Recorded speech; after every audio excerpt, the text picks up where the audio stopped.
할렐루야. 오늘 시간에는 종교회의와 신조는 어떻게 바뀌어갔을까라는 제목으로 말씀을 나누기로 합니다. 오늘 말씀은 교회사 가운데에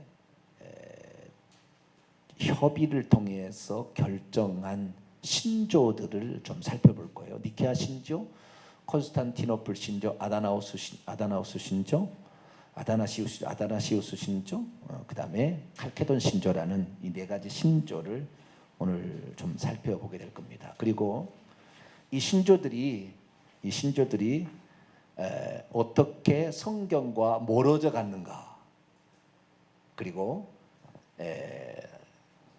오늘날의 이 신조를 바탕으로 사람들을 이렇게 2단 이렇게 3단 이렇게 말하는 것이 얼마나 위험스러운 일인가, 이런 것도 살펴보고, 성경이 우리에게 말해주고 있는 바로 그것을 우리가 알아보는 시간을 좀 갖도록 하겠습니다. 신비라는 것은 예수 그리스도가 신비예요. 왜냐하면 하나님과 사람이 동시에 됐잖아요. 그럴 수 있는 존재는 있어요, 없어요? 없잖아요. 하나님도 한 번 그런 일을 하셨고, 인간 중에 그렇게 인간 중에 신이 될 사람은 없고, 그러니까 하나님도 되시고 사람도 되신 이 두 가지 신성과 인성을 가지신 유일한 분이 누구예요? 예수 그리스도. 다 디모데전서 2장 5절을 봅니다. 디모데전서 2장 5절.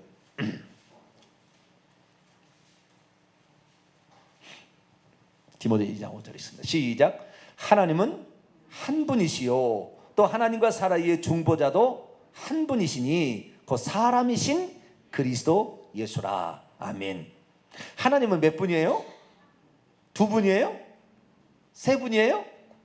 하나님은 한 분이다. 이게 우리가 정확히 머리에 이걸 새겨내야 되는 거예요. 그런데 오늘날의 기독교 신학자는 하나님은 삼위일체다 이렇게 얘기합니다. 뭐라고요? 하나님은 삼위일체다 이렇게 얘기하지, 하나님은 한 분이라 얘기하면 안 된다는 거예요. 하나님은 한 분이다. 유일신은 유대교 신앙이고, 유대교나 이슬람이 유일신 신앙이고, 우리는 삼위일체 신앙을 가져야 된다. 이렇게 오늘날의 기독교 신학자들이 얘기를 합니다.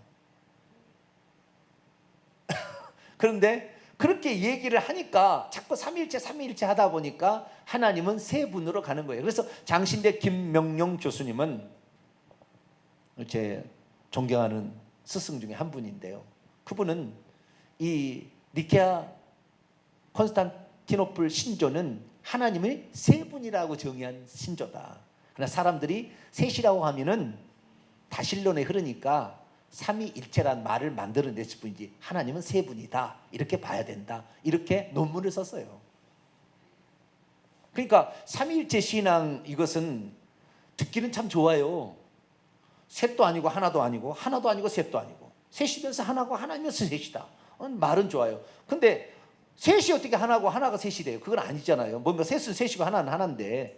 그런데 우리는 하나님만이 가지고 있는 속성을 알고서 우리가 가야 되는데, 그것은 하나님은 결국에 신구약 성경이 통틀어서 계속 한 얘기는 하나님은 한 분이에요. 뭐라고요? 하나님은 한 분이라고 얘기해야 된다는 거예요. 하나님 한 분이라고, 하나님 세 분이다, 하나님 삼위일체다 이렇게 얘기하면은 30년으로 가려고 그러는 거예요. 자꾸 가려고 해. 30년은 아니고요, 30년으로 가려고 그러는 거예요.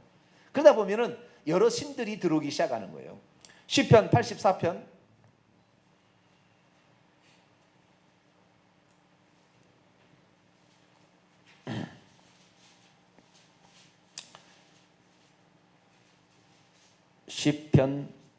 죄송합니다. 죄송합니다.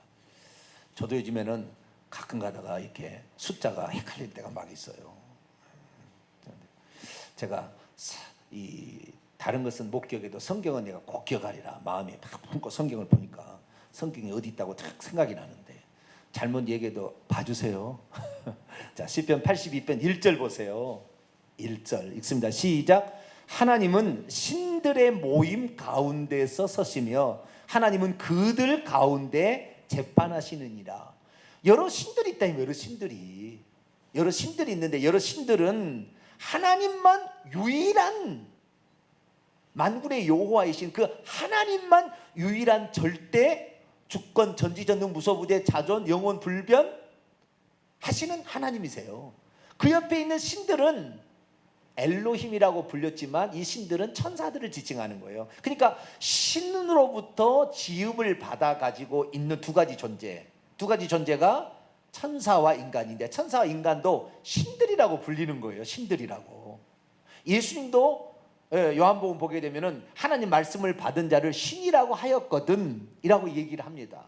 그래서 사람도 신적인 영역으로 불릴 수가 있다는 거예요. 그러나 그렇게 하면 안 된다. 그렇게 불릴 수는 있으나 유일한 참신, 진짜 신은 오직 한 분 하나님이라는 거예요. 자, 고린도전서 8장. 고린도전서 8장 5절, 6절, 4절부터 봐야 됩니다. 4절부터 봅니다. 4절, 5절, 6절 읽습니다. 시작. 그러므로 우상의 제물을 먹는 일에 대하여는 우리가 우상은 세상에 아무것도 아니며 또한 하나님은 한 분밖에 없는 줄 알아. 우리는 저지간 하나님은 몇 분이다? 한 분이다. 그렇게 봐야 되는 거예요. 그럼 예수님이 누구냐? 예수님은 하나님이다. 이렇게 보면 돼요. 할렐루야.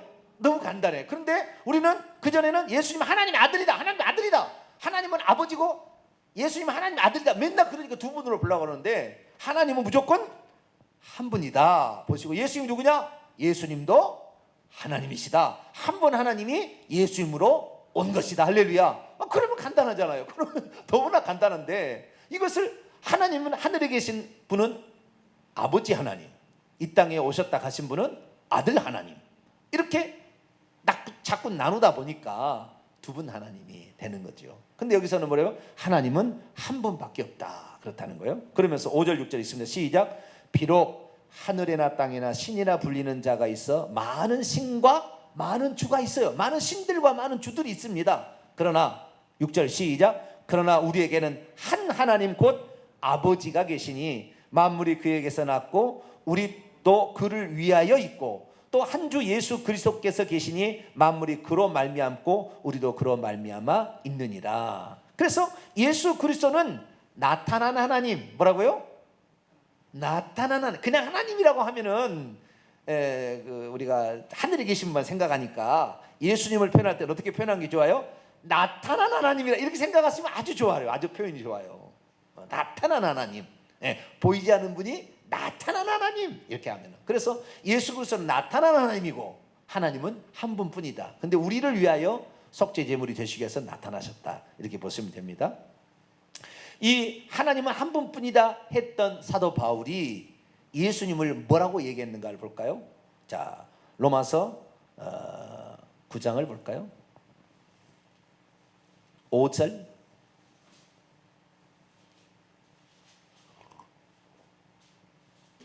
로마서 9장 5절 읽습니다. 시작. 조상들도 그들의 것이요 육신으로 하면 그리스도가 그들에게서 나셨으니 그는 만물 위에 계셔서 세상의 찬양을 받으실 하나님이시니라. 아멘. 사도 바울이 하나님 한 분밖에 없다 그렇게 얘기했는데 로마서 9장 5절에는 그리스도 그분이 만물 위에 계셔서 세세의 찬양을 받으실 하나님이시다 그렇게 표현했다는 거죠. 그래서 우리는 예수님은 나타난 하나님 이렇게 생각하시면 되겠습니다. 자, 그런데 이 하나님을 믿을 때 한 분 하나님으로 믿게 되면 신앙이 진짜요 견고해져요. 견고해지는데 한 분 하나님 믿지 않고 두 분, 세 분으로 믿기 시작하면 헷갈립니다. 그래서 이 사람은 주님 모른다고 할 수도 있어요. 근데 한 분 하나님으로 딱 믿어져 버리면 목숨을 내놓습니다. 이게 믿어져, 그 믿음이 딱 들어오거든요. 어느 순간에 믿음이 딱 들어오는데 그런 믿음을 가진 자를 한국교회가 다 배출해 냈다고 한다면 한국교회는 진짜 견고한 사람이 되었을 거예요. 그런데 그 하나님이 아닌, 저는 이 과거에 한때 신사도 빈야도 운동 쪽에 많이 가담을 했어요. 가담. 그런 집회도 제가 참석하고. 왜? 이렇게 누가 얘기를 했거든요. 구약에는 여호와 하나님이 활동하셨고 신약에서는 예수 그리스도께서 활동하셨는데 그분이 죽고 부활하셔서 보혜사 성령을 보내서 성령 하나님이 오셨으니까 지금은 성령 하나님의 시대입니다. 그러니 성령 하나님을 붙들어야지 다른 거 붙들면 안 됩니다. 성령 하나님은 체험으로 하는 겁니다. 그래서 직접 가서 체험해야 한다는 거예요. 딱 서서 이따가 또 이거 주요. 이거 주요. 넘어가 봐야 된다는 거예요. 체험을 해봐야 된다는 거예요. 그래가지고 성령 하나님 대체 뭐냐? 성령 하나님이 참 고민이 많았어요. 근데 제가 대학교 졸업 논문을 성령론에 관한 썼는데 그리스도의 영이신 성령론에 관한 일고찰이란 제목으로 제가 졸업 논문을 쓴 거예요. 신대원 졸업 논문을. 그리스도의 영이신 성령님에 관한 한 고찰 이렇게 썼다 이 말이에요. 그리스도의 영이신 성령님을 따로 볼 거냐 그리스도의 영으로 볼 거냐. 구약에는 하나님의 영이라고 했어요. 성령 그렇죠. 구약에는 하나님의 영, 여호와의 영, 주의 영이라고 불렀어요. 구약에는. 그러다가 신약에 들어와서는 하나님의 영, 성령이라고 했다가 나중에 오순절날 오시기 그러니까 예수님께서 마가다락방에서는 보혜사라고 얘기해요. 그 다음부터 뭐라고요? 보혜사 성령이라고 얘기를 하더라고요. 얘기하다가 사도행전에 들어가서 오순절 마가다락방의 사건 이후에는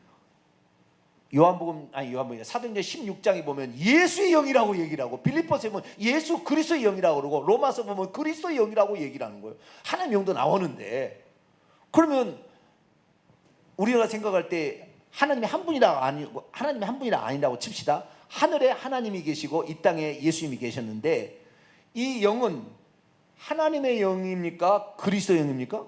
성령은? 하나님의 영이면 예수님하고 하나님이 다르다면 하나님의 영이면 그리스도의 영은 아니죠. 성령이. 그렇죠. 두 분이 다른 존재라고 한다면 그런데 똑같은 대상 성령을 놓고 하나님의 영이다 했다가 그리스도의 영이다. 예수의 영이다. 예수 그리스도의 영이다. 그래 버리면 한 분이란 말이에요. 그렇지 않게 그렇죠. 금방 이해가 가잖아요.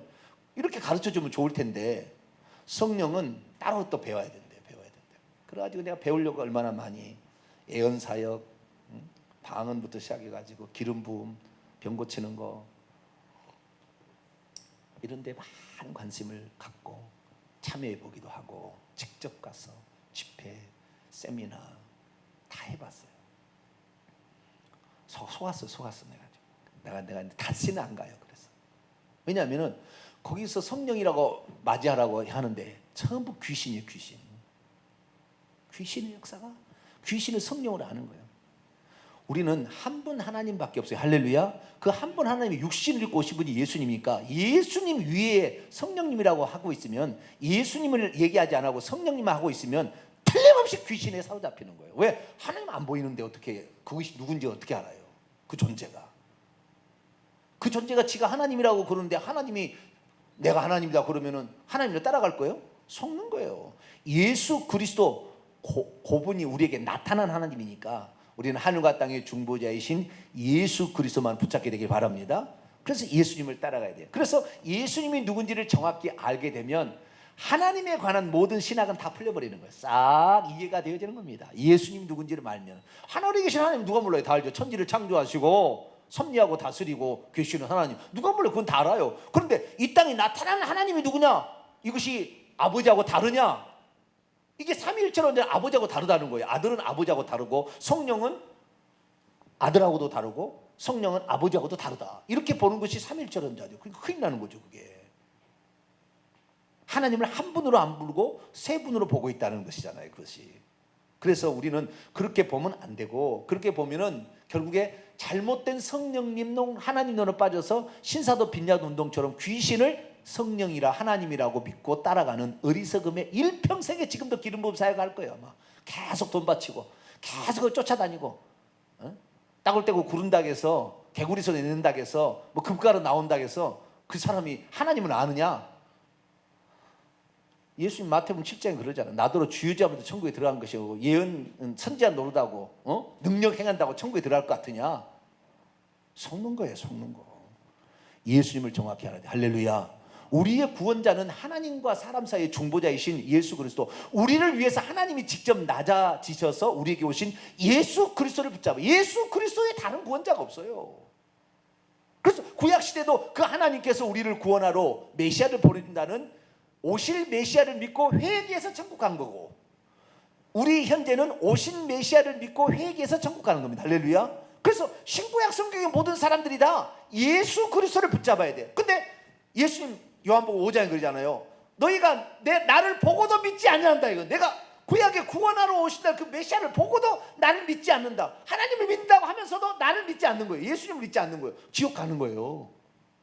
그냥 하나님을 믿는다고 하면서 그 하나님이 예수님으로 오신 것을 도무지 이해를 못한 거죠.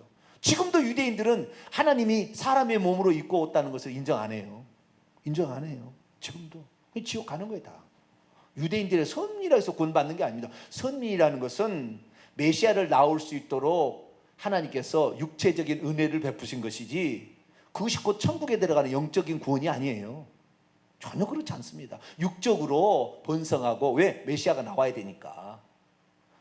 그 다음에 돌아다니다가 위험하니까 땅을 주어서, 그래서 자손 번성과 기업을 주는 것은 메시아를 낳기까지 필요한 거예요. 근데 메시아를 이미 낳았고 2000년이 끝났는데 또다시 성전을 짓고 또다시 뭐 한다? 다 사기예요.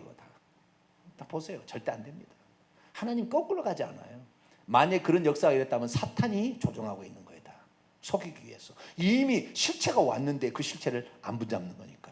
그래서 우리는 예수 그리스도를 붙잡아야 되는데, 예수 그리스도가 누구냐? 이것을 교회사적으로 정의를 내리기 시작했어요. 첫 번째 정의가 니케아 정교회입니다. 뭐라고요?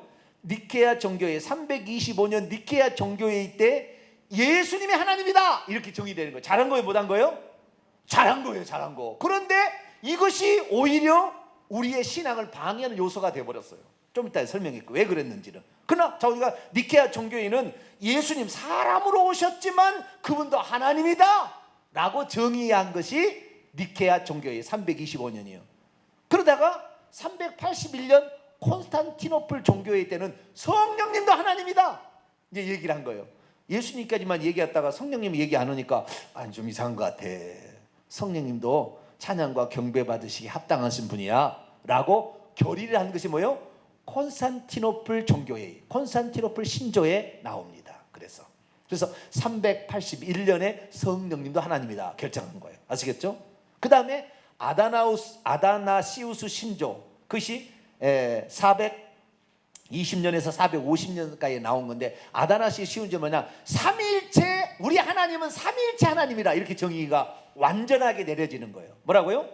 우리 하나님은 삼위일체 하나님이다. 한 분 하나님이라고 안고 삼위일체 하나님이 우리 하나님이다 라고 하나님을 정의한 것이 아다나시우스 신조고, 그리고 마지막으로 451년 칼케돈 신조는 예수 그리스도는 신성과 인성을 지니셨다. 뭐라고요? 신성과 인성. 신성에서는 아버지와 동일하고 인성에는 우리 인과가 동일하지만 이 두 성품이 혼합됨도 없이 변화됨도 없이 분리됨도 없이 분할되지도 않는 그런 두 인성과 신성을 같이 소유한 유일한 분이다 하고 정하는 것이 칼케돈 종교예요. 이렇게 해서 이 325년에서 451년에 걸친 이 신조들을 통하여 그리스도론, 하나님론, 성령론, 그러니까 성부, 성자, 성령에 관한 교리를 확정을 했습니다. 그래서 만약에 이 네 가지에 나와 있는 신조대로 믿지 않는 사람은 무조건 이단이에요. 무조건 이단. 무조건 이단인 거예요. 그런데 이 네 가지 결의들이 성경하고 틀린 부분이 있다는 거죠. 그리고 부족한 것이 있고, 그 다음에 위험을 내포하는 말이 들어가 있어요. 그래서 그런데도 불구하고 이것을 정확히 얘기하지 아니하고 무조건 이것이 틀렸는지 맞았는지 상관이 없이 그냥 무조건 이걸 들이다고, 당신 이대로 믿어? 정통. 이거 안 믿어? 이단. 이렇게 해버린 거예요. 얼마나 웃기는 거예요.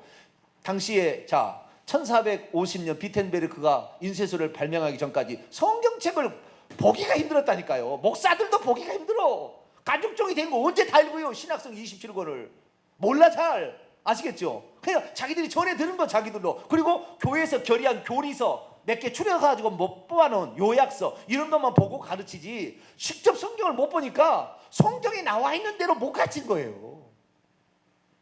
그러나 우리는 얼마나 감사한지 성경 66권에 나와 있는 대로 오늘 우리는 배우고 있습니다. 할렐루야.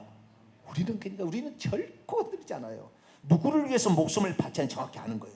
내 목숨을 누구를 위해서 바쳐야 되고 내 시간과 내 물질을 누구를 위해서 드려야 돼 정확히 아는 거예요. 그런 사람이 천국 가는 거예요. 누구를 위해서 드는지 모르니까 안 드리려고 하는 것이고 못 드리는 겁니다.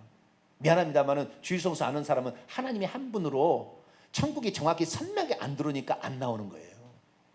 가치가 없으니까 여기에 더 좋은 귀하다고 생각은 가는 거예요. 그러나 우리는 한 번 하나님이 딱 믿어지면 천국이 선명하게 들어오면 이 주일날 예배 드리는 것처럼 가치 있는 것이 없다고 딱 판정이 돼버려요. 그냥 이건 딱 새겨져 버리는 거예요. 어떤 것보다도 나는 주님께 예배하는 것을 귀하게 여기리. 할렐루야. 예배할 때 하나님 예배하는 자를 찾으신다고 했어요. 하나님 누구를 찾은다고 그랬습니까? 성경에 보세요. 예배하는 자를 찾는다고 예수님이 딱 못 박아서 얘기했다고요. 왜? 예배를 통해서 정확히 하나님이 누군지를 주의 종을 통하여 배울 수가 있잖아요.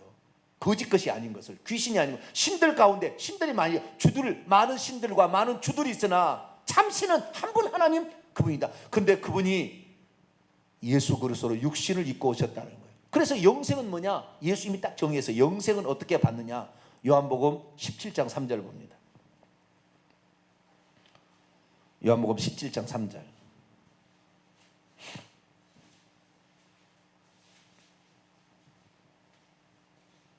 읽습니다. 시작. 영생은 곧 유일하신 참 하나님. 뭐라고요? 유일하신 네? 모노예요. 모노 스테레오가 아니라 모노. 하나님은 쓰리 쿠션이 아니에요. 쓰리 쿠션이 아니구나. 쓰리가 아니에요. 셋이 있다가 하나가 아니고 하나님은 모노 하나님이에요. 모노 하나. 한 분이에요. 한 분. 아시겠죠? 그 한 분이 우리를 위해서 아들로 오신 거죠. 아들로 오신 거예요. 그렇게 믿는 것이 정확한 신앙인데 뭐요? 하나님은 만세전에 성부, 성자, 성령으로 있었고 그다음 회의를 해가지고 천지창조도 회의를 하고 그 다음에 누가 내려갈 것인지 회의를 해서 아들아 네가 내려와 해서 아들로 있다가 이 땅에 육신을 입어서 예수님이 되었다 하는 것이 삼일천의 주장인데 이게 틀린 거예요. 아들로 있다가 한 것이 아니라 그때 동정녀 마리아의 몸에서 태어날 때 아들로 탄생하신 거예요. 할렐루야. 그전에 아들로 존재하지 않았어요. 구약에는 하나님이 아버지나 아들이라는 이런 표현을 안 쓴 거예요. 마리아의 몸에서 아들로 왔다고 하니까 그때부터 하나님을 아버지라고 부르게 된 거지. 그전에는 아버지란 말이 없었다는 말이에요. 아버지란 말이에요. 자식이 없는데 아버지라고 불려요? 결혼해보세요. 자식을 낳기 전까지 내가 60살 70살이 먹어도 자식이 없으면 아버지가 아닌 거라니까요.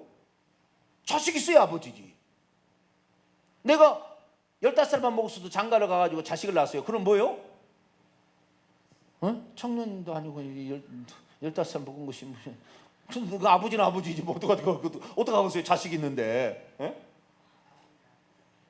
아들이 있어야 아버지잖아요. 그런데 구약에는 아직 아들이 없다니까. 아들이 이 하나님의 생각 속에 계획 속에 있었으나 출현한 적이 없어요. 활동하신 적이 없어. 아들이 구약시대 아들이 활동한 적이 없어요. 어디 아무도 없어요. 성경에 없어요. 그러니까 아들이 아직 나타나지 않았다 이 말이에요. 요한복음 1장 18절 읽습니다. 여기 더 끝났는데 17장 3절 한 번 더 읽고요. 시작. 영생은 곧 유일하신 참 하나님과 그가 보내신 자 예수 그리스도를 아는 거예요. 아시겠죠? 근데 그가 보내신 예수 그리스도가 하나님이다 이 말이에요. 하나님 자신이다 이거죠. 자, 요한복음 1장 18절 읽습니다. 시작. 본래 하나님을 본 사람이 없으되 아버지의 품속에 있는 독생하신 하나님이 나타내셨어요. 그때 비로소 독생하신 하나님이 나타내신 거예요. 그전에는 나타내지 않았어요. 하나님의 생각 속에는 계획 속에는 있었죠. 그러나 아직 나타나지는 않았어요. 그러니까 구약에는 하나님을 아버지라고 부르지 않아요. 아버지라고 부르는 한 번 나오는데 그것은 모든 피조물들의 아버지란 뜻이에요. 아시겠죠? 그분으로부터 나왔으니까 피조물들의 아버지다라는 의미지 자식을 직접 낳았다는 의미는 아니에요. 그건 보시다. 말라기 2장으로 올까요? 그 말이 있어요. 한 번 있어요. 한 번. 또 다른 구절에도 비슷한 구절은 있지만 정확히는 이거 한 구절이에요. 2장 10절. 말라기 2장 10절. 읽습니다. 시작. 우리는 한 아버지를 가지지 아니하였느냐? 한 하나님께서 지으신 바가 아니냐? 어찌하여 우리 각 사람이 자기 형제에게 거짓을 행하여 우리 조상들의 언약을 욕되게 하느냐? 그분이 우리를 창조했다는 의미로 아버지라는 의미지 낳았다는 의미는 아니에요. 구약엔 낳은 적이 없어요. 왜냐하면 예수님이 하나님이 낳은 독생자니까. 그럼 그전에는 아들이 없었다는 말이잖아요. 예수님이 독생자, 왜 아들이라 한 것은 그전에는 아들을 안 낳았다는 거 하나님이 아시겠죠? 처음으로 낳은 아들이 누구예요? 예수 그리스도 독생자고, 이분이 부활 승천해서 아버지의 생명을 성령으로 줌으로 또 하나님의 아들들을 낳았어요. 그러자 예수님은 맏아들이 된 거예요. 그때부터 아시가 프로토토코스가 된 거예요. 맏아들이 됐고 그 다음에 동생들이 된 거죠. 그러니까 예수 그리스도께서 이 땅에 오기 시작할 때 아들은 없었어요. 아들 없었다 그러면 아들이 나타나지는 않았어요. 그런데 삼위일체론자들은 뭐요? 예수님을 하나님이라고 설명 안 하다 보니까 예수님 인간인데 하나님? 그럼 만세 전부터 그분이 있었어. 이런 식으로 그냥 철학적 사고 논리 가운데 해석을 해나가 버린 거예요. 성경대로 해석해야 되는데 성경대로 하지 아니하고 논리적인 것을 대비해 들어온 것이 이 종교회의의 결정적인 흠이에요. 그래서 이 니케아 종교회의, 콘스탄티노플 종교회의, 그 다음에 아다나시우스 종교회의, 그 다음에 칼케돈 종교회의, 이 네 가지를 통하여 결정된 것은 매우 위험한 것을 많이 내포하고 있다. 그래서 이 위험한 것이 뭔지를 조금씩 살펴봄으로 오늘 시간을 마치도록 합니다. 자, 그럼 니케아 종교회의로 볼까요? 니케아 신조. 니케아 종교회의를 통하여서 318명이 교부들이, 감독들이 모여가지고 이 결의를 한 겁니다. 콘스탄틴 대제 때 이런 일을 한 거예요. 그때 이 니케아 신조가 나오게 된 것은 알렉산드리아의 장로 아리우스가 골로새 1장 15절부터 그는 보이지 않으시는 하나님의 형상이요 모든 피조물보다 먼저 나신 이시니, 이거 구절을 통하여 예수님은 피조물이다. 그러니 그분이 아니 계실 때가 있었고 시작이 있는 존재였다 라고 얘기함으로 분란이 되어서 결국에 예수님이 피조물이다, 존재하지 않은 적이 있었다, 시작이 있었다, 또한 이분은 피조물로 창조되었으니 아버지와 동일 본성이 아니라 유사 본성, 유사 본질을 소유했다. 이런 식으로 표현함으로 말미암아 이 아리수 주장은 다 틀린 거예요. 지금 얘기는 다 틀린 건데 이렇게 주장하니까 알렉산드리아 교회의 감독이었던 알렉산더가 당신 틀렸다고, 장로님 그거 틀렸어요. 얘기해서 부딪혔는데 아리우스가 워낙 힘이 세니까 주변에 많이 알고 있어가지고 자기가 대세로 막 밀고 가려고 그런 거예요. 그래서 콘스탄틴 대제가 동방교회 교부들을 다 불러가지고 회의를 해서 이것은 아니다라고 정의를 내리고 이것이 맞다라고 정의를 내리는 것이 니케아 종교예요. 그래서 니케아 종교회의는 그 밑에 보세요. 맨 밑에 보면 하지만 또 보세요. 그 부가적으로 추가된 걸 보세요. 그분이 없었던 적이 있었다. 그분은 나시기 전에는 없었다. 그분은 무로부터 생겨났다라고 말하는 자들, 혹은 하나님의 아들은 상이한 실제 혹은 본질로 이루어졌으나 피조물이고 변할 수 있고 변화할 수 있다고 말하는 자들을 보편적으로 사도적인 교회는 파문한다 이거예요. 아시겠죠? 그래서 아리우스를 파문합니다. 아리우스 장로적에서 파문하게 되는 것이 니케아 종교예요. 그러니까 아리우스는 예수 그리스도를 피조물로 보다 보니까 예수님은 죄를 지을 가능성도 있다고까지 얘기했어요. 누가요? 아리우스가. 죄를 지을 가능성도 있다. 예수님이 죄를 지을 가능성이 있을까요? 없을까요? 네? 있을까요? 없을까요? 없을 것 같죠? 왜냐하면 예수님은 하나님의 생명, 하나님의 본성을 가지고 왔기 때문에 죄를 용납할 수가 없어요. 아시겠죠? 네. 죄를 지을 가능성이 있을는지는 모르겠지만 용납하지는 않을 뿐이에요. 아시겠죠? 않을 뿐이에요. 우리는 하나님의 생명이 없었어요. 예수 그리스도를 믿기 전까지. 그러니까 죄를 마음대로 지어요. 생명이 있어도 우리는 죄된 본성이 더 우리 넘기게 되면, 죄된 본성을 따라가게 되면 죄를 지을 수밖에 없으니까 우리는 왔다 갔다 할 수 있으나 하나님은 선악을 정확히 구분해 볼 줄 알기 때문에 그렇게 그러진 않겠죠. 근데 아리우스가 그런 일을 하는 거예요. 그래서 교회가 정하기를, 그러면 예수님도 피조물이 아니라 하나님이고 아버지와 동일 본질, 신성이 똑같다. 신성에 있어서는 예수님도 하나님과 똑같다라는 것을 정의 내리는 것이 뭐예요? 니케아 신조예요. 니케아 신조는 좋은 거지만 그러나 이것이 위험성을 내포하는 게 뭐가 있어요. 자, 읽어볼까요? 우리는 한 하나님 전능하신 아버지, 보이고 보이지 않는 모든 것을 지으신 분을 믿습니다. 또한 우리는 한 주 예수 그리스도를 믿습니다. 그분은 하나님의 아들, 아버지로부터, 즉 아버지의 본질로부터 나신 홀로 나신 독생자, 아버지로부터 비롯된 하나님, 빛으로부터 비롯된 빛, 참 하나님으로부터 비롯된 참 하나님이시며 지어지지 않았고 나셨으며 아버지와 동일 본질이시고 그분으로 말미암아 하늘과 땅에 있는 만물이 지어졌다. 자, 여기서 틀린 말이 있어요, 없어요? 틀린 말이? 성경은 다 안 읽어봐서 잘 모르시겠다. 뭐 틀린 말이 있어요, 없어요? 없는 것 같죠? 네, 틀린 말 없습니다. 그 다음, 그분은 우리 인간을 위해, 우리 구원을 위해 내려오셔서 성육하여 인간이 되셨으며 고난받으시고 3일 만에 부활해 하늘로 오르시고 산자와 죽은 자를 심판하러 오실 겁니다. 또한 우리는 성령님을 믿습니다. 이렇게 정했어요. 여기는 하나도 틀린 것은 없는 것 같아요. 내가 봤을 때 하나도 틀린 건 없는 것 같아요. 그런데 이것이 위험성을 내포하고 있는 것이 있어요. 뭔 위험성을 내포하고 있느냐? 첫째, 하나님을 한 분이라고 말하지 않는다는 거예요. 여기서는 하나님이 한 분이라고 말하지 않아요. 그러니까 예수님도 하나님이지만 하나님은 한 분이다 라고, 하나님 한 분이라고 정의하지 않아요. 하나님을 세 분처럼 묘사하고 있어요. 하나님이란 분과 주 예수 그리스도란 분과 성령이란 분이 있다라고 얘기를 하므로, 아들은 하나님으로부터는 하나님이라고 얘기했지만 성령은 하나님이라고 얘기를 안 했죠.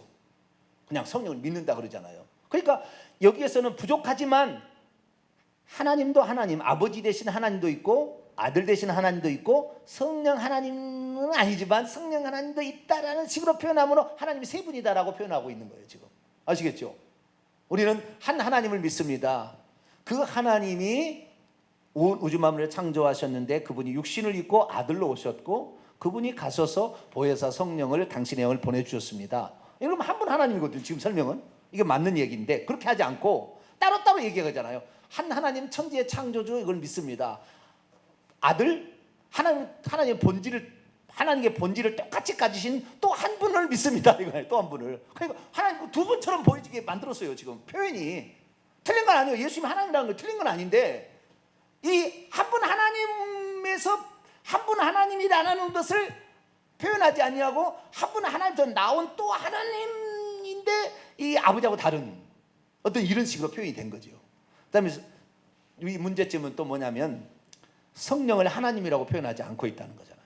그냥 성령을 믿습니다. 이렇게 되는 거예요. 그러니까 이때는 아리우스 때문에 예수님이 하나님이라고 하는 것을 정의해야 될 필요성 때문에 그 부분만 부각이 된 거예요. 그러니까 나중에 이제 콘스탄티노플 종교회 때는 아니 그럼 성령님은 누구냐? 이렇게 해서 성령님도 하나님이라고 정의한 것이 그 다음에 381년에 콘스탄티노플 종교회의가 되었다라는 것입니다. 아시겠죠? 그래서 니케아 신조는 틀린 것은 하나도 없으나 첫째, 하나님이 한 분이라는 것을 사상을 집어넣지 않음으로 말미암아 하나님이 세 분인 것처럼 표현을 해버렸다는 거예요. 두 번째는 성령님을 하나님으로 표현하지 않았다는 것. 이 정도로 우리가 이거에 대해서 평가를 내릴 수가 있겠죠. 두 번째, 콘스탄티노플 니케아 종교를 이어받은 콘스탄티노플 신조를 봅니다. 여기에서 드디어 니케아 신조가 없는 것들이 많이 들어가요. 여기에 없는 것들이 가장 많은 것은 성령에 관한 고백이에요. 성령에 관한 고백. 이 콘스탄티노플 신조가 영락없이 사도신조, 우리가 지금 사도신경 하는 거하고 비슷합니다. 읽어보시면 비슷해요. 좀 더 읽겠습니다. 비슷합니다.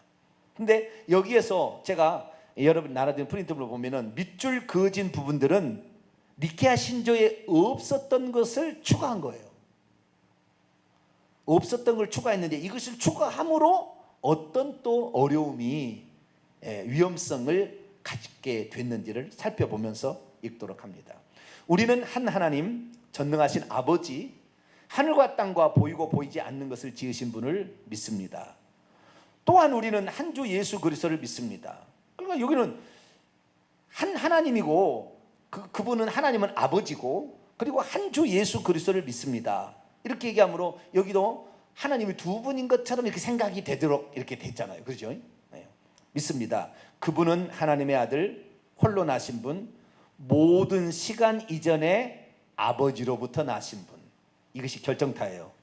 이것이 오늘날 삼위일체 하나님자들이 말하는 결정타. 하나님은 예수 그리스도는 모든 시간 이전에 아들로 이미 나와 있었다. 아버지로부터 나와 있었다가 구약시대도 존재하고 있었다가 표출돼 있었다가 그 다음에 아들이 성육신하고 오셨다. 아니, 하나님이 성육신하고 온 것이지 아들이 성육신하고 온 게 아니에요. 아시겠죠? 하나님이 성육신하고 오신 것을 아들이라고 부른 거지 아들이 있다가 성육신하고 온 것이 아니다 이 말이에요. 아시겠죠? 한 분 하나님을 이해하는 결정타예요 이게. 근데 이 실수가 있는 거예요. 이거의 실수가. 예? 왜? 예수님을 하나님이라고 표현하려고 하니까 시간 이전부터 있었다 이렇게 얘기를 해야 신적 존재가 될 것 같으니까 이렇게 표현을 써버린 거죠. 그래서 모든 시간 이전에 아버지로부터 나신 분, 빛으로부터 비롯된 빛, 이거 똑같습니다. 그 다음에 그분은 인간을 위해 우리 구원을 위해 하늘로부터 내려오셔서 성령과 처녀 마리아로부터 성육하여 인간이 되셨으며, 틀린 것도 아니죠. 우리를 위해 본디오 빌라도에게 십자가에 달리시고, 본디오 빌라도가 괜히 부각돼서 좀 미안합니다. 본디오 빌라도가 아니라 유대인들이 죽인 것이고 본디오 빌라도는 그냥 이름만 빌려준 건데, 어쨌든 본디오 빌라도 지옥에 가서 통곡할 거예요. 내가 그때 왜 손을 씻어버리고 그냥 모른다 했을까? 안 돼!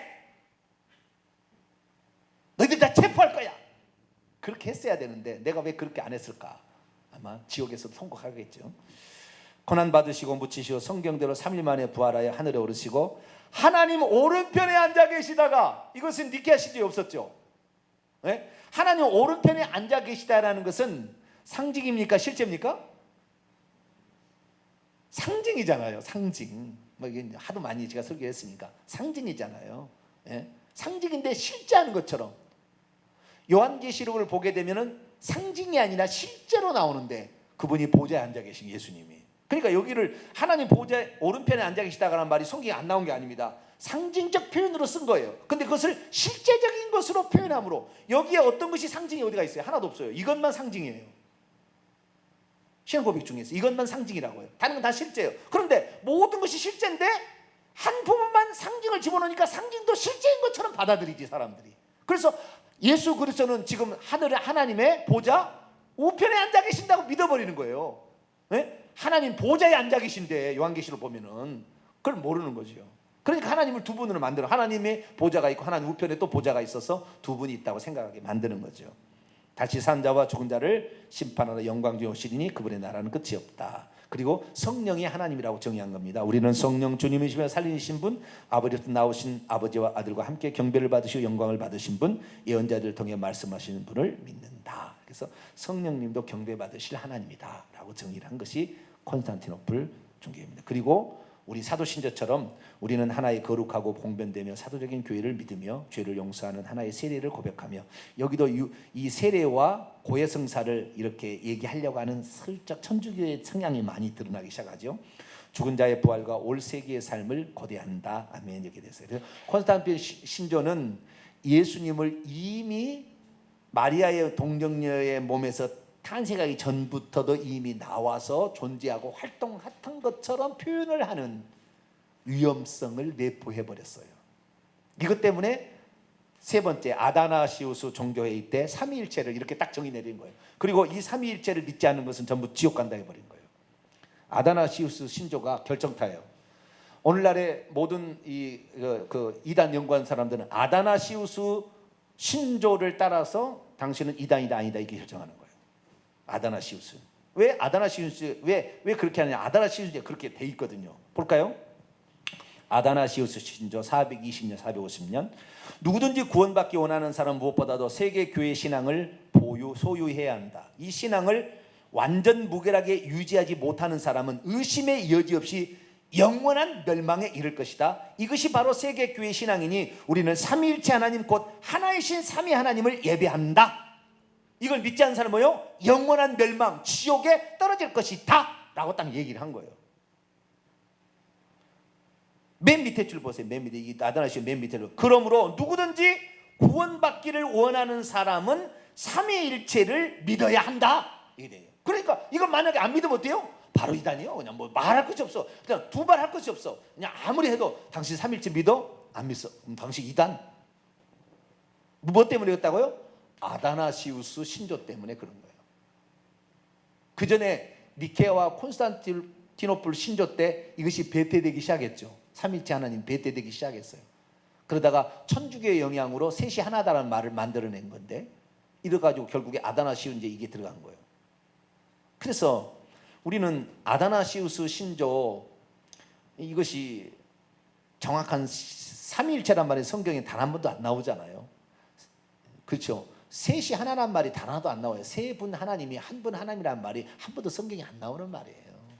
없는 말인데, 벌써 이 콘스탄티노플 신조에 성령님도 하나님을 해버리니까 셋이는 하나이다 이렇게 이제 그 다음에 결론 도출하기가 쉽잖아요. 그 전에 있던 것을 바탕으로 해가지고 만들어내니까. 그러니까 삼일째 하나님이 정통신앙이고, 이거 안 믿으면은 지옥 간다 해버린 거예요. 이 아다나시우스 신조에 의하면 아브라함, 이삭, 야곱, 모세, 다윗, 다니엘 다 지옥 갑니다. 삼일째 하나님 안 믿었거든. 아시겠죠? 간단하게 표현하자면, 그죠? 예? 간단하게 삼일째 신앙의 위험성을 제가 얘기하고 있어요. 지금 삼일째 하나님을 안 믿었다니까요. 누가요? 아브라함, 이삭, 야곱, 모세, 다니엘, 다윗, 이사야, 말라기까지 어느 누가 삼일째 하나님을 믿었습니까? 다 지옥 갔어요. 그럼 그 사람들? 그렇게 하면 안 되죠. 잘못 얘기한 거예요. 그러나 그때 그 종교회의를 할 때 틀렸습니다! 이렇게 얘기하는 사람이 없었다는 거 아니에요.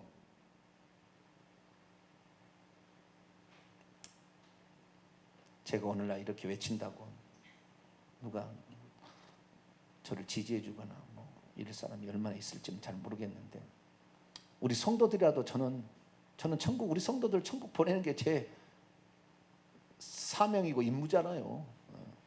천국에 갔는데 세 분이 안 앉아 있더라. 얼마나 당황하겠어요.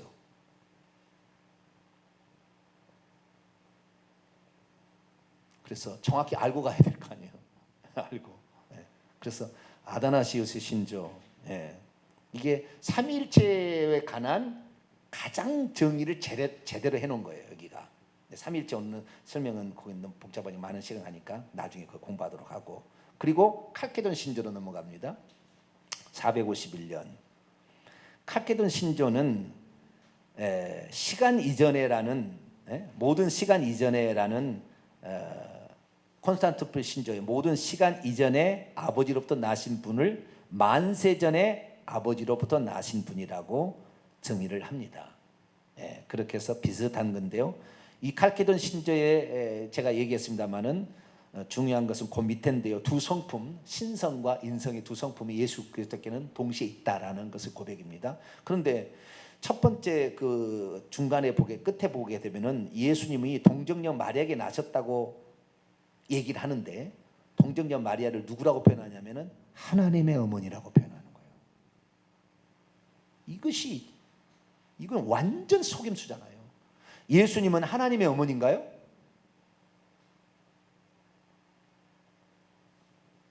예수님이 아니라 마리아구나. 마리아는 하나님의 어머니인가요? 마리아가 하나님의 어머니예요? 예수의 어머니예요? 인간 예수의 어머니죠. 마리아가 하나님의 어머니예요? 하나님보다 더 뛰어나네요. 하나님의 어머니니까. 이게 천주교가 이 칼케돈 신조 이제는 거의 바로 잡았어요. 500년에 완전히 교황이 이제 지배하게 되거든요. 마리아를 신봉하는 대로 가게 되는데, 이때 벌써 이 니케아 신조부터 삼위일체 그 바벨론 종교신 셋이 하나다는 그것을 그대로 끌고 들어오기 시작하더니 칼케돈 신조에는 아예 마리아를 하나님의 어머니 위까지 반열까지 올려버리는 거예요. 마리아는 피조물입니다. 마리아는 피조물. 인간. 그런데 마리아를 하나님의 어머니라고 표현하므로 천주교는 마리아를 신성시할 수밖에 없죠. 왜? 이 고백을 가게 되면. 자, 정리를 합니다. 예수 그리스도 그분이 누구냐? 자, 골로새서 1장으로 제가 이제 설명해 드림으로 마치도록 하겠습니다. 15절.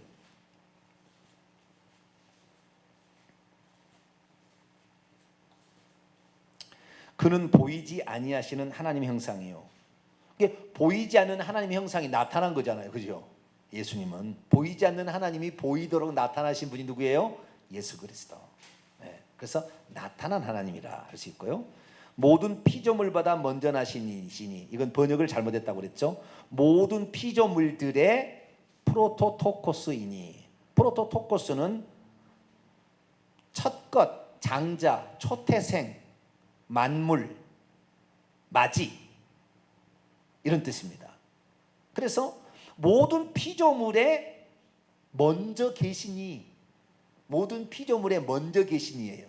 그런데 아리우스는 이걸 보고 예수님이 첫 번째 피조물이었다라고 잘못 해석을 했습니다.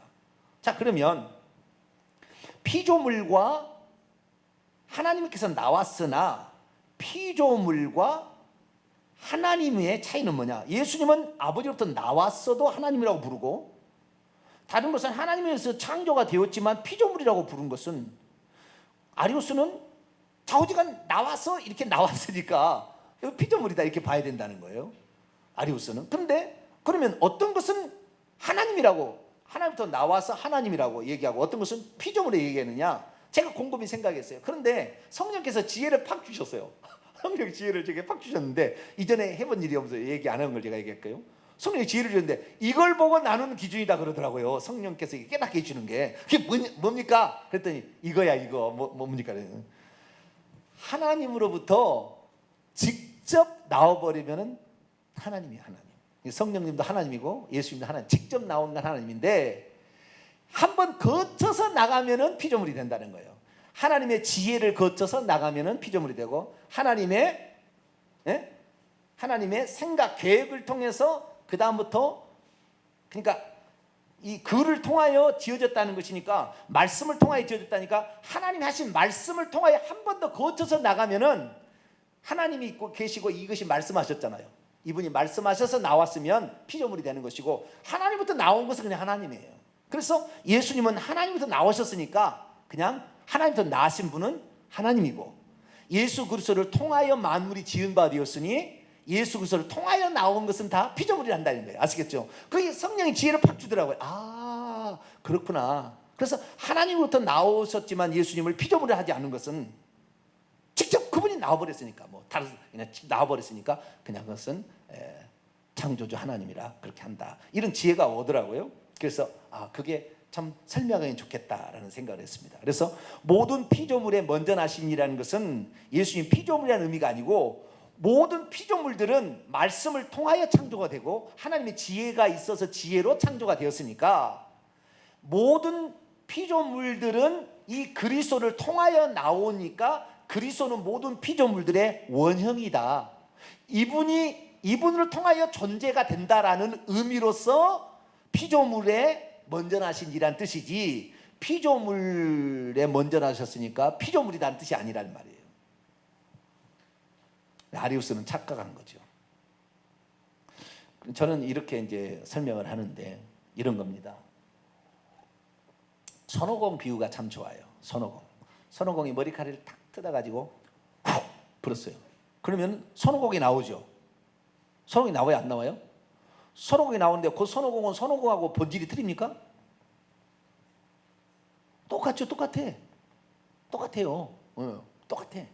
그래서 그 하나님부터 나왔지만 하나님과 똑같은 거, 본질이 똑같은 거, 동일 본질인 거죠. 네. 그 손오공하고 비슷한 거예요. 하나님은 손오공하고 비슷해요. 설명할 때 그렇다는 겁니다. 그래서 하나님은 예수 그리스도는 하나님으로부터 나왔는데 똑같은 하나님이다. 그러나 마리아의 태를 빌려서 피 흘려 죽기 위해서 사람의 인성을 추가로 더 받으셨다라는 거죠. 그래서 마리아는 인성의 예수님의 어머니고, 신성의 아버지는 성령이나 하나님이겠죠. 성령으로 잉태됐으니까. 신성의 어머니나 아버지는 하나님이나 성령님이고, 인성의 어머니는 누구예요? 마리아. 그래서 마리아는 그리스도의 어머니 또는 예수의 어머니란 말은 맞지만 하나님의 어머니 말은 틀린 거예요. 큰일 나는 거예요. 왜? 하나님보다 더 높은 존재가 되어버리니까. 그걸 신성하려고 만드는 거예요. 그러니까 이 교리들이 엄청 위험한 거예요. 칼케돈 신조에. 이건 빼야 되는 거죠. 그래야 되는 것이다 라는 것입니다. 그래서 15장 16절, 골로새 1장 16절, 만물이 그분 안에서, 원문입니다. 만물이 그분 안에서 창조되되 하늘과 땅에서 보이는 것들과 보이지 않는 것들과 혹은 왕권들이나 주권들이나 통치자들이나 권세자들이나 다 만물이 그를 통하여 창조되었고 그를 위하여 창조되었다. 그러니까 그를 통하여 창조되니까 피조물이라고 그러고, 예수님은 그를 그냥 나왔어요. 그러니까 그냥 창조주 하나님과 똑같은 분, 이렇게 표현한다는 것을 이해하시면 될 것 같습니다. 자, 그래서 오늘 드디어 우리가 교회사에서 말씀하고 있는, 교회사에서 정의했던 신조들이 예수님의 하나님 되심과 성령님의 하나님 되심과 예수 그리스도의 신성과 인성을 정의하려다가 오히려 성경이 아닌 부분을 조금씩 추가하거나 있는 부분을 빼버림으로 말미암아 오해의 소지가 있게 만들었는데, 특별히 아다나시우스 신조 같은 신조를 통하여서 영원한 멸망과 영생을 결정하는 기준으로 삼아 버려서 오늘날에 성경대로 얘기한 사람은 이상한 사람 취급하고, 요 아다나시우스 신조대로 믿는 사람은 정통이라는 어리석은 시대가 되어버렸다는 거예요. 어리석은 시대가. 그래서 우리가 이 아다나시우스 때문에 천국 간 게 아니라 예수님 때문에 천국 가니, 할렐루야, 성경대로 믿다가 혹시 죽이면 그냥 죽는 것이고 뭐 어쩌고 하겠어요. 뭐 한 번 죽는 건데 뭐 조금 일찍 죽고 조금 빨리 죽는 거 뭐 차이뿐이에요. 그렇죠? 죽는데 얼마나 걸리겠어요? 제가 늘 얘기합니다. 15분 정도 걸릴 거예요. 자르는데 15분 정도 뭐 참으면 그 정도는 뭐 얼마든지. 애 낳는데도 2-3시간 참는데 뭘 못 참겠어요. 그냥 15분 정도는 참을 수 있다. 주님께서 나를 위하여 십자가의 모진 고통을 담당했는데 내가 못할 것이 뭐냐, 이런 각오로 산다면 넉넉하게 이길 줄 믿습니다. 기도하겠습니다. 거룩하신 하나님, 감사합니다. 교회사의 신조 가운데 나타난